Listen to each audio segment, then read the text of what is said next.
मेरे प्रिय दर्शकों नमस्कार। प्रिय दर्शकों, ऋषि ज्योतिष में मैं आपका दिल से स्वागत करता हूं और आपको बहुत धन्यवाद भी देता हूं कि आप मेरे वीडियो बड़ी उत्सुकता से देख रहे हैं। आग्रह भी करता हूं, आपको अच्छा लगता है तो लाइक करें, शेयर करें। जिसने चैनल सब्सक्राइब या सब्सक्राइब करें, बेल आइकन को दबाएं ताकि आने वाली भी अपडेट आपको मिल सके। मेरा वीडियो एक एक शब्द शास्त्रों के लिया हुआ है और आपके ही जनमानस की सब को लिया है। बात करेंगे दर्शकों एक ऐसी कुंडली पर जो अगर किसी बालक की कुंडली में ऐसा ग्रह योग हो तो उनको किसी अपयश की परवाह नहीं, कुल में कैसा हो, कलंकित हो, कोई कुल की परवाह नहीं। जिसको कहते हैं शर्म, शर्म की कोई परवाह नहीं। क्यों कभी कभी ऐसा योग होता है, हमने अध्ययन किया है, पूर्व जन्म के का अधूरा प्यार वो इस जन्म में अनैतिक प्यार पर भी ले जाता है। अगर पूर्व जन्म में किसी स्त्री का, किसी पुरुष का प्यार अधूरा रह गया और उनकी आत्माएं उसी तरह से निकल गई तो इस जन्म में भी कहीं लेने के बाद वो उभर के आ जाता है। हमने ऐसा देखा है। वो किसी की परवाह नहीं करते और ऐसा प्यार हो जाता है कि अपना घर समाज छोड़ करके दूसरा कहीं अपना घर बना लेते हैं। लेकिन जो पीछे रह जाते हैं, माँ बाप, भाई बंधु, समाज, उनमें आप थोड़ा सा विचार करके देखिए उनकी स्थिति किस तरह से होती है। क्योंकि समाज नाना प्रकार की बातें बोलता है, कुल कलंकित हो जाता है इस प्रकार के योग होने से। और ये चीज अगर गांव में हो जाती है तो बड़ी परेशानी है। शहरों में तो कोई कहीं का बसा हुआ, कोई कहीं का बसा हुआ, इसका कोई मान्य नहीं है। लेकिन हमारे गांवों में अगर ऐसा हो जाता है तो आप थोड़ा सा विचार करके देखिए किस तरह की परेशानी आ जाती है। तो आज मैंने शीर्षक दिया है शर्मनाशक। उनको किसी प्रकार की शर्म नहीं। समाज में रहना है तो कुछ शर्म भी देखना पड़ता है। कुल कलंकित हो जाए और मर्यादा रही, उनको कोई मर्यादा नहीं। क्यों? प्यार अंधा भी होता है और प्यार की चार आंखें भी होती हैं। एक उम्र ऐसी होती है, बच्चे इस तरह से प्यार कर लेते हैं, वो फिर अपने अभिभावक, अपने माता पिता, भाई बहन या अपने कुल के बारे में कुछ नहीं सोचते आगे क्या होगा। और बदनामियां कई पीढ़ी तक बंध जाती है। ऐसा ही ये योग है जिसको नाम दिया है शर्मनाशक और कुल कलंकित योग। मर्यादा रहित, कोई मर्यादा नहीं है।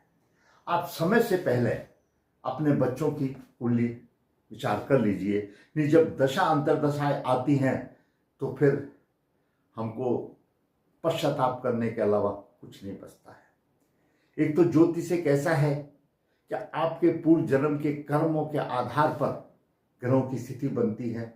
उपाय तो है, अगर श्रद्धा से और समय पे किया जाए तो आपका कुछ ना कुछ उसको फायदा जरूर हो सकता है। इतना मैंने देखा है कि थोड़ी बहुत परेशानियां आती हैं लेकिन घर उजड़ते नहीं हैं, रिश्ते टूटते नहीं हैं अगर उपाय कर लिया है तो। आइए एक कुंडली पर थोड़ा सा इसी के विषय में विचार करते हैं। आपकी कुंडली किसी भी लगन की हो सकती है, कोई भी लगन की हो सकती है। अगर ऐसे ग्रह योग बन रहे हैं तो बड़ी परेशानी आ जाती है। ये लगन स्वयं का प्रतिनिधि है। द्वितीय भाव कुटुंब परिवार का भाव है, आपके परिवार का भाव है। कितना भी परिवार लंबा हो उसका भाव है। पैतृक भी इसी में आ जाता है।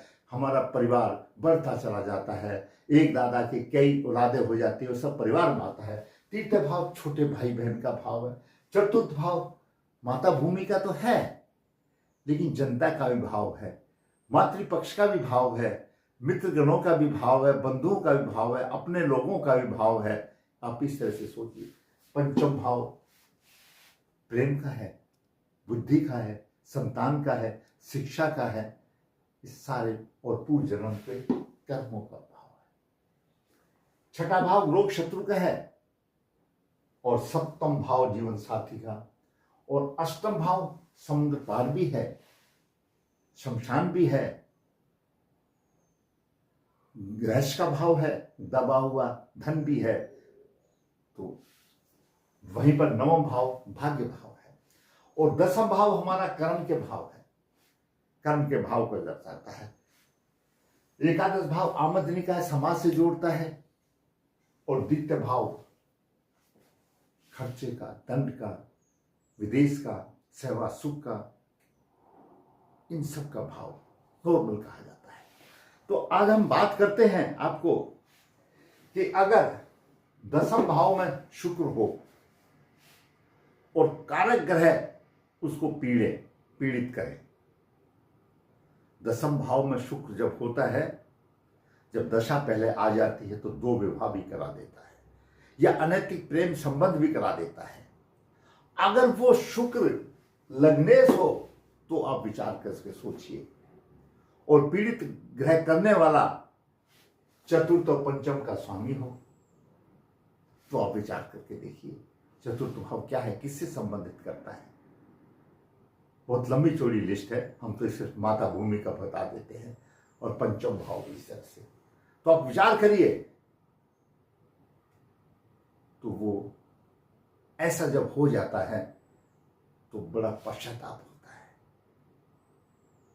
पहले कुंडली पे बताएंगे, फिर मैं आपको अंत में गहराई से समझाऊंगा। शर्मनाशक और कुल कलंकित योग मर्यादा रहित, कृष्ण पक्ष 11 एकादशी का जन्म है, पुनर्वसु नक्षत्र 3 है, गुरुवार का जन्म है, तुला लग्न है, तुला लग्न में 9 डिग्री 59 मिनट है, तृतीय भाव में केतु 8:17, मंगल 8:35 लेकर के विराजमान है। मंगल सप्तमेश भी है और द्वितीय भाव का स्वामी भी है, सप्तमेश भी है मंगल और द्वितीय भाव का स्वामी भी है। शनि अष्टम भाव में, शनि चतुर्थ भाव का पंचम भाव का स्वामी है, और वृषभ राशि में 20 डिग्री लेकर के है। नवम भाव में गुरु 17 डिग्री 56 मिनट लेकर के, राहु 8:17 लेकर के, चंद्रमा 26 लेकर के एकादशी का है, अशुभ है। दसम भाव में लग्नेश शुक्र है 26 डिग्री लेकर के, और एकादश भाव में सूर्य 26 डिग्री के, और द्वादश भाव में बुध अपनी उच्च राशि में 22 डिग्री है।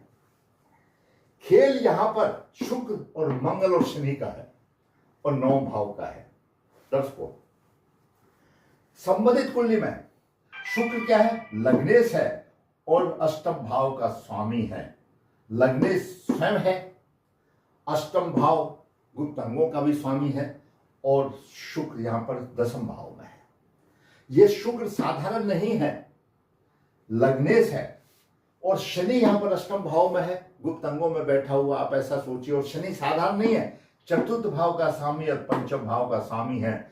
लग्नेश का क्या है, मित्र बंधु है।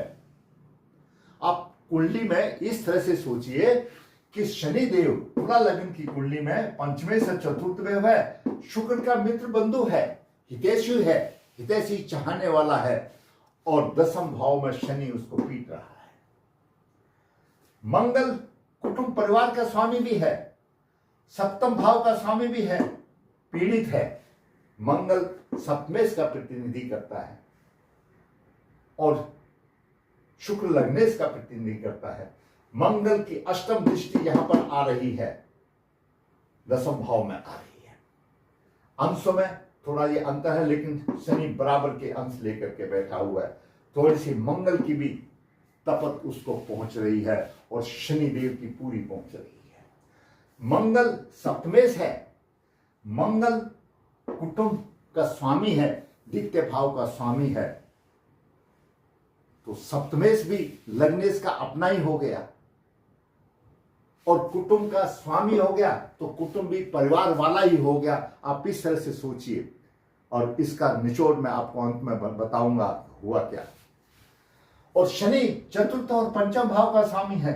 भाई शनि तो बिल्कुल शुक्र का एक निजी है, राइट हैंड है, पंचम भाव का स्वामी है, पूर्व जन्म के कर्मों का स्वामी है, प्रेम का स्वामी है, और शुक्र लग्नेश है और चतुर्थ भाव का स्वामी है। शनि की महादशा 2009 से 28 तक है चली।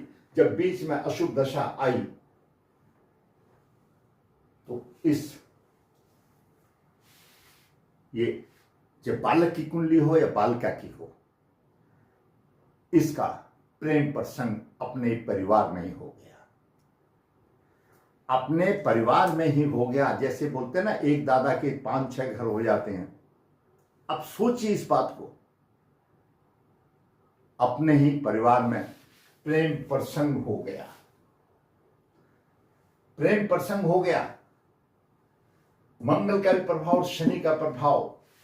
विश्व नवास में कोई ग्रह नहीं है और पुष्कर नवास में गुरु है, लेकिन गुरु और चांडाल योग बना रहा है। चंद्रमा वर्गोत्तम भी है, यहां पर भी मिथुन राशि में है, तो चंद्रमा यहां पर भी मिथुन राशि में है। सप्तम भाव, यहां पर नवास में धनु राशि का राहु है, तो सप्तम भाव में चंद्र मंगल केतु है। यह भी स्थिति अच्छी नहीं है। इसका बालक का, चाहे कुछ भी समझो, चाहे लड़की समझो या लड़का समझो, अपने ही परिवार में प्रेम प्रसंग हो गया और दोनों पलायन कर गए, दोनों पलायन कर गए। अब आप सोचो, थोड़ा सा सोच कर देखो, उन मां बाप के ऊपर क्या गुजरी, उस परिवार में क्या गुजरी। अगर जो आदमी गांव देहात में रहता है, जो पारिवारिक आदमी है, तो वो समझ सकता है कि उसका पूरा परिवार को कलंक लग जाता है। ऐसे बच्चे जब प्यार होता है तो शर्म और लिहाज सब उतार कर रख देते हैं, कोई मर्यादा नहीं होती। वो मजबूर हैं, उनकी गलती नहीं है, क्योंकि गलती तो ये ग्रहों की है भाई, गलती तो पूर्व जन्म के कर्मों की है भाई, उनकी क्या गलती है।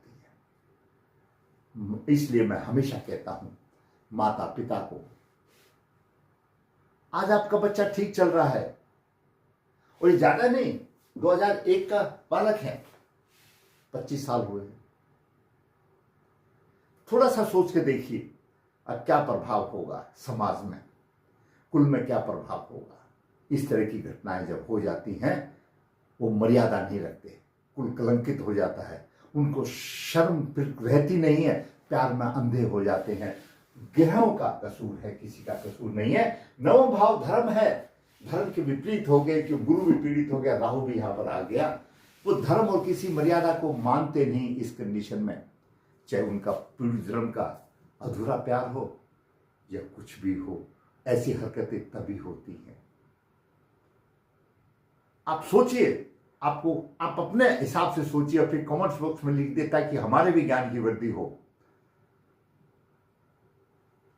इसलिए मैं हमेशा कहता हूं कि आप अपने बच्चों की कुंडली 3 विद्वानों से आप उसका मूल्यांकन कराइए, ताकि समय आने से पहले, ये मैंने अनुभव में देखा है कि अगर आपने श्रद्धा से उपाय किया है तो कहते हैं कि थोड़ा बहुत छूटमुट से, अगर कोई एक्सीडेंट है तो सीवियर एक्सीडेंट है तो एक्सीडेंट नहीं, थोड़ा बहुत छूटमुट से सब्जी काटते हुए चाकू लग जाए तो वे थोड़े बहुत में ही वो दशा टल जाती है। या यूं कहे हम एक शुद्ध वाक्य से कि आदमी टूटता नहीं है, उसकी सहनशीलता बढ़ जाती है और वो अशुभ समय चला जाता है। तो समय रहते इन दोषों का उपाय करें। शुक्र को बचाए, लग्नेश को बचाए, लग्नेश का रत्न धारण करे, पितृदोष पूर्व जन्म के कर्मों से आया पितृदोष निवारण करे, गुरु राहु का चंडाल योग, ताकि धार्मिक प्रवृत्ति बने। यहां पर तो इसने लगन को भी पीड़ित कर दिया, राहु ने गुरु को भी पीड़ित किया। गुरु क्या है? गुरु धर्म है। 9 भाव क्या? धर्म है। और गुरु कुंडली में तो 3 और 6 भाव का स्वामी एकारक है। कुछ भी एकारक होने दो, तो कहीं भी रहने दो, तो गुरुदेव धर्म फिर भी देंगे, लेकिन चांडाल योग बन गया 9 भाव में। तो धार्मिक प्रवृत्ति तो रही नहीं, मर्यादा खत्म हो गई, कुल कलंकित हो गया और फिर बालक शर्म को उतार करके एक तरफ रख देते हैं। किसी किस्म की शर्म नहीं, इसलिए वह शर्मनाशक योग, कुल कलंकित हो गया। और पीछे से परिवार क्या करेगा? यही करेगा, गांव में यही होता है। कि गांव में नहीं घुसेगा, आने नहीं देगा कोई। तो जो पीछे उसका परिवार वाले हैं, तो आप सोच के देखिए क्या उनको समाज क्या कहेगा, बड़ा मुश्किल हो जाता है।